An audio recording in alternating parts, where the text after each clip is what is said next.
Hello everyone, it's time for another EU News Update. As always, for any merchandise that I mention in this video, there will be links in the description if you want to either buy or pre-order them. Before we begin, the Twin Suns Foundation is currently running a fundraiser to raise $5,000 to donate Star Wars books to 10 different children's hospitals. They have currently raised $707, which means they now have enough to donate books to their first location. But they still have a long way to go. So for anybody who wants to help, there will be a link in the description. I'm sad to say that we lost two Star Wars icons lately. On March 2nd, voice actor Mark Dodson passed away from a heart attack while he was sleeping at the age of 64. Mark's career spanned more than 4 decades as a radio man, voice actor, producer, and fan favorite of convention attendees. Dodson's first big break in Hollywood came in 1983. He was the voice of Salacious Crumb. In the Gremlins movies, he voiced the Mogwai and some of the Gremlins. Mark worked on dozens of movies, video games, commercials, and advertisements.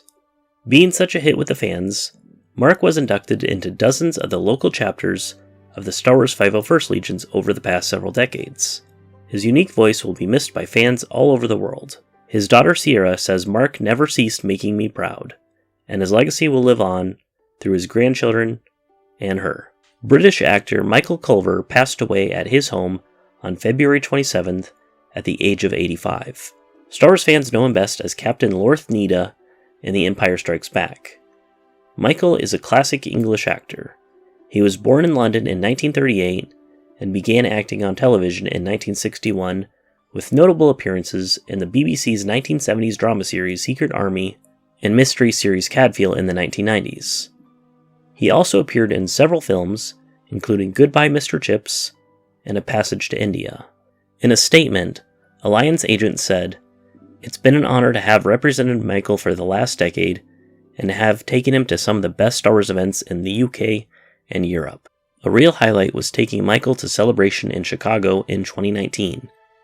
He was lost for words when he saw the queue line with nearly 200 people waiting to see him. He will very clearly be missed by his friends and his family. In book news, we have a few things to go over. The cover art has been revealed for the Star Wars Essential Legends Collection Wave 10. Books in this wave will include Imperial Commando 501st, X-Wing Iron Fist, and the Lando Calrissian Adventures. The Imperial Commando one looks okay. I'm glad Piggy finally made it to the front cover of a Wraith Squadron novel. But the most interesting one here is the Lando Calrissian Adventures. That is just 1-for-1, using the same cover art as the Mind Harp of Sharu. It's not bad cover art. It looks fine, but this is certainly a first in the Essential Legends collection. Are the Han Solo Adventures in Wave 11 just going to have the At Star's End cover art? I don't really get it. Wave 10 of the Essential Legends collection is set to release on June 4th. Speaking of the Essential Legends collection, Jedi was released as an unabridged audiobook for the very first time on March 12th. You can either get the audiobook separately, or you can listen to it for free if you're subscribed to Audible. On March 19th, the Star Wars Epic Collection The Empire Volume 1, which originally came out back in 2015, was reprinted. I'm very glad that the Star Wars Epic Collections are starting to be reprinted. Marvel is very set on reprinting Legends comics in these Epic Collections or the hardcover omnibuses, so I'd like to see these books continuously be released so people have the chance to buy them without having to deal with insane price increases in the secondary market. I fully advocate keeping the EU in print. On March 20th, Star Wars The Original Marvel Series, 1983 to 1986, was released in France, along with a variant cover edition. Find all the adventures of Luke Skywalker, Leia Organa, Chewbacca, the droids, Lando Calrissian, and Han Solo after Return of the Jedi, also featuring the adaptation of the film by Richard Marquand and George Lucas, as well as other Star Wars stories from the period. This massive 1,120-page book collects Marvel Star Wars issues 79 through 107, the third annual, The Return of the Jedi, Pizzazz Magazine issues 1 through 6, Star Wars Weekly issues 60, 94 through 99, and 104 through 115.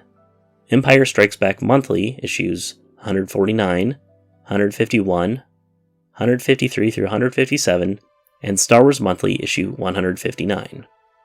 Unfortunately, this does not contain Marvel Star Wars issue 108, which came out in 2019. On March 7th, the Star Wars Heir to the Empire Essential Legends collection was released in Italy. I don't know how available the EU books already are in Italy, but with the Essential Legends collection, I hope they will be able to find a new audience there, and hopefully the other Essential Legends collection books will be released there as well. In merchandise news, we have a lot to talk about. Asajj Ventress' lightsabers are going to be released as a set. The lightsabers can be attached together at the bottom, turning them into a double-bladed lightsaber. The best part of the set is actually the packaging. The wooden box holding her lightsabers is inspired by the same one that Dooku presented them in the micro-series, showing how Asajj Ventress got Kamari Vos's lightsabers in the first place. The box that held the lightsaber hilts was so unique and ornate that Disney thought it would make the perfect box for a limited edition release. It also means that this is technically an EU product. The Mace Windu and the 187th Legion Clone Trooper Black Series figure pack that was originally set to release on May 1st has been moved up by Hasbro Pulse and is now available as of March 20th. The Starkiller and Stormtrooper figures are now available at a discounted price on Hasbro Pulse. If you were interested in this 3-pack but didn't want to spend over $100, now's your chance to get it while it's cheaper. For the Vintage Collection Wave 18, we actually have a lot of representation from A New Hope, such as the classic Stormtrooper, Darth Vader, Princess Leia, and R2-D2. These figures are now available for pre-order. In the Black Series, Darth Vader is being added to the Holocom collection. With a light-up stand, the figure is clearly supposed to represent the Sith Lord as a hologram. Darth Vader is now available for pre-order. From Gentle Giant, we have the bust of the Gamorrean Guard. Bring a little security to your collection. What better way to keep your collection safe than with his half-scale Gamorrean Guard bust? Based on the pig-headed warriors that guarded Jabba the Hutt's palace, this approximately 10-inch resin bust sits atop a faux metal base. It is limited to only 1,000 pieces and comes with a numbered certificate of authenticity and a numbered full-color box. We also have a jumbo figure of Droopy McCool. Droopy McCool joins Cy Stoodles and the jumbo 12-inch figure line, getting you one step closer to completing the Max Rebo band.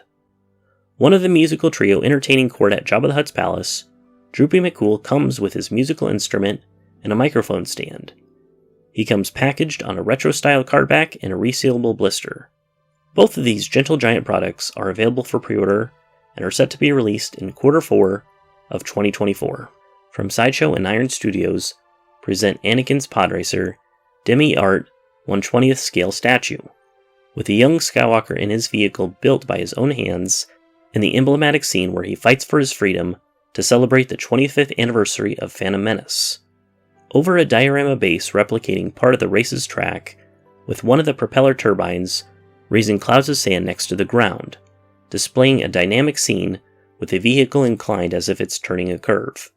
It's limited edition, hand-painted, and made in polystone. Anakin's Podracer is now available for pre-order and is set to be released at the beginning of 2025. From Regal Robot, we have another concept maquette replica of a Star Wars alien. This time is the Nikto Klaatu. Limited to just 100 pieces, each hand-painted maquette in the Signature Edition includes a metal plaque hand-signed by legendary ILM visual effects supervisor Ken Ralston. In addition to his visual effects work, Ralston was part of the team that did concept work for the ILM Creature Shop on Star Wars Return of the Jedi. As part of that work, he sculpted the maquette for the Klaatu alien character. Limited to just 83 pieces, each hand-painted maquette in the special Legacy Edition will include a premium, expanded plaque including a full-color, one-of-a-kind sketch, each one dreamed up and hand-drawn by legendary ILM visual effects supervisor Ken Ralston. The included sketch comes beautifully matted with a frame that also houses a hand-numbered metal nameplate, hand-signed by Ralston. These replicas are now available for pre-order, but are limited supply, so act fast. Inspired by the comic adaptation of the Last Command novel, comes the Black Series 4-pack of Luke Skywalker, his evil clone, Mara Jade, and Joruus C'baoth. It includes 4 lightsabers, Joruus C'baoth's hands shooting force lightning, and an alternate head and blaster for Mara Jade. These are exactly the types of EU figures that I want to see, and this is the most I've been excited for new Star Wars figures for a long time. The last Command 4-pack is now available for pre-order. Legendscon 2 will be at the University of Texas at Arlington's College Park Center on March 15th and March 16th, 2025. And the Twin Suns Foundation is going to be the charity that will be getting any profits from the convention. In case you didn't know, Legendscon is an expanded universe focused convention that took place in Burbank last September, and it was a big success. So I eagerly look forward to attending next year. Furthermore, the first major guest announcement is none other than Kevin J. Anderson himself. If you're interested in going, tickets are on sale now. The Dark Forces remaster was released on February 28th, and it seems to be a very well-loved rendition of the original game. It even included a cut level of the Star Destroyer Avenger, basically a level that's been missing for about 30 years. On top of that, Night Dive Studios, the company behind the remaster, are even holding a sweepstakes where you could win a Dark Force Remaster skinned Alienware Aurora R16 and a copy of the game. The sweepstakes ends on March 31st, so if you want to join, be sure to act fast. Around the same time that the Dark Forces Remaster came out, EA announced that they are firing about 700 employees. They are canceling Disney Canon Star Wars games left and right and closing studios. But with the success of Dark Forces, it seems like the future of Star Wars games actually lies with the EU. But on March 13th, Aspyr released the highly anticipated Battlefront Classic Collection. People were excited to get back into these great games, but Aspyr couldn't help but to fuck it up. Royally. It looks nice, and the single-player mode isn't really affected, but the online multiplayer mode is full of bugs and glitches. There were only a few servers, so that only a few hundred people out of 10,000 could even play online initially. Thanks to the AI upscaling of the game, the file sizes were enormous, like 6 times the size of the original games put together, and Aspyr stole a mod created by a fan to add Asajj to the game, and lied saying they would take it out before the game was released, but they actually didn't. And of course, it's more expensive than the original games on Steam, which is just making people play those ones instead. It wasn't just the EU community or the Star Wars community that noticed all of this. Gamers outside the fandom are looking at this as one of the worst video game launches of all time. If Aspyr handled this correctly like they should have, then this should have been a slam dunk. People would have forgiven them for the Coder 2 mod debacle easily, but now Aspyr is just a joke. They are fixing the game now, which is good. But you know what they say about first impressions? So many people have already ripped this game apart, or just refunded it. The next time they port a Star Wars game, I'm going to be terrified about how they will screw it up. So can we have Night Dive just handle all the Star Wars ports from now on? But what do you all think? Let me know in the comments below.